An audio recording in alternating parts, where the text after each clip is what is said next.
প্রিয় দর্শক, একটা বিশেষ বিষয় আজকে আপনাদের সাথে শেয়ার করার জন্য এই ভিডিওটা মূলত আমি তৈরি করেছি। আমরা বিভিন্ন সময় কাগজের যে ঠোঙাগুলো থাকে সেগুলো দিয়ে বিভিন্ন শুকনা জাতীয় খাবার বা ফলমূল এনে থাকি। তো ওই যে ঠোঙার ওজনটা কিন্তু মূল ওজন থেকে সাধারণত বাদ দেওয়া হয় না।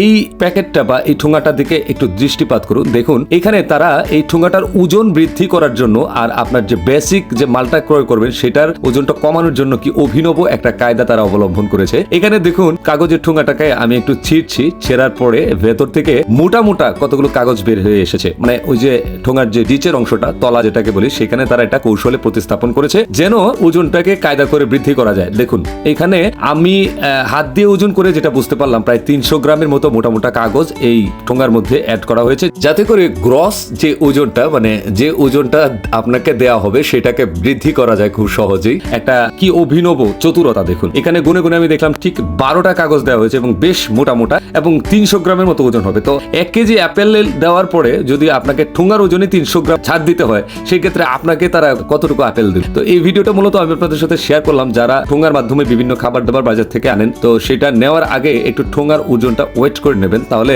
অন্তত ওদের যে চতুরতাটা সহজে ধরতে পারবেন। আর প্রিয় ব্যবসায়ী ভাইদের উদ্দেশ্যে বলবো, ভাই মানুষকে ঠকিয়ে আসলে খুব বেশি দূর যাওয়া যায় না। আখেরাত নামক একটা জায়গা আছে, সেখানে ঠিকই ধরা পড়ে যাবেন।